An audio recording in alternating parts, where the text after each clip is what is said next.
Hey, salut Laura, quelle surprise! Je ne savais pas que tu étais à l'université d'Orléans. Ça se passe bien? Pas mal.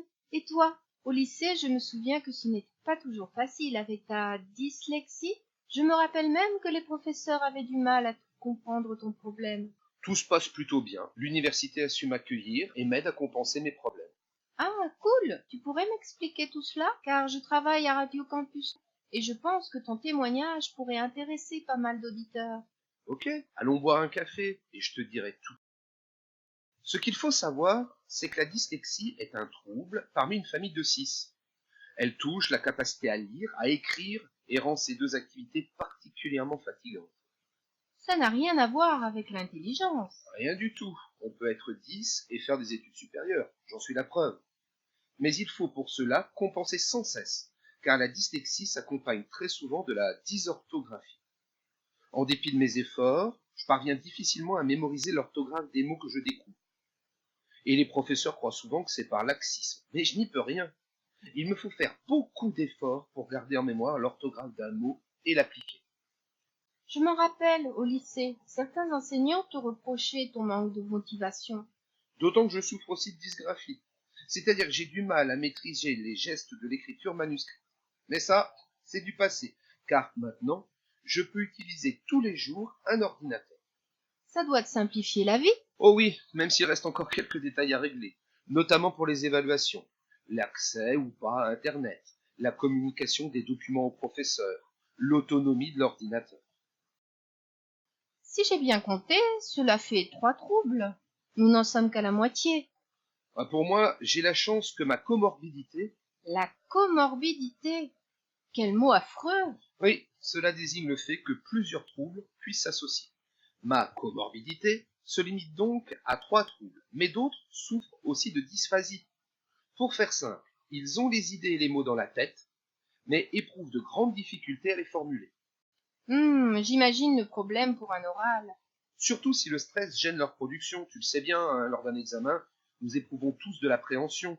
Chez un 10, les effets du stress sont multipliés par 10, pas sans jeu de mots, et font que nous ne trouvons plus nos mots, nous bafouillons, nos phrases ne sont plus correctes. Un dysphasique peut même se retrouver complètement muet, ou dépasser le temps qui était imparti pour son épreuve. Il y a aussi la dyspraxie. Alors là, imagine une personne qui a du mal à automatiser des gestes aussi simples que boutonner sa chemise, lasser ses chaussures, conduire.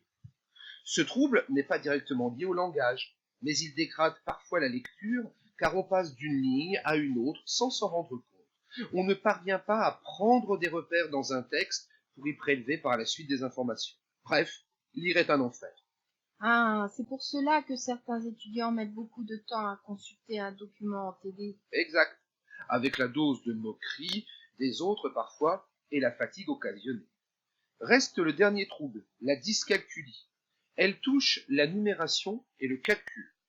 On intervertit les chiffres, on substitue un signe à un autre, on confond des notions comme supérieur ou inférieur à. C'est très déstabilisant pour tout le monde et on croit que la personne ne veut pas faire les efforts nécessaires ou se moque du sujet du cours. Eh bien, dis-moi, j'étais loin de me douter que des étudiants souffraient de tels problèmes. J'espère au moins que cela se limite à un petit nombre. Eh bien, ceux que l'on appelle les 10 et qui souffrent en réalité de troubles spécifiques du langage représentent 5% de la population. Ah, 5%. Eh oui, tu vois, dans un amphi, cela représente un bon nombre d'étudiants. D'autant qu'un cours magistral doit être difficile à suivre pour eux, entre le professeur qui parle, le PowerPoint à lire et la prise de notes. Une horreur. Pour comprendre ce que vit un 10, imagine un texte dont les mots dansent devant tes yeux et se mélangent constamment. À cela, il faut ajouter que nous avons une mémoire déficiente à cause de nos troubles. Il nous faut donc plus de temps pour retenir des informations nouvelles. Je comprends maintenant pourquoi tu avais l'air parfois si fatigué. Oui, pas question pour moi de participer constamment aux fêtes si je veux réussir. Mais je ne me plains pas, car dès mon inscription à l'université, j'ai reçu de l'aide. Les professeurs, bien sûr, mais aussi un accompagnement grâce à la plateforme Célène, où un espace recense tous les outils et toutes les méthodes que je peux utiliser. et même une personne référente que je peux contacter à tout moment par mail. Tu sais, c'est quand même agréable de se sentir épaulé. Écoute, Théo, si je peux faire quelque chose de mon côté, ce sera avec plaisir. Je crois que ton intervention sur la radio représente déjà beaucoup.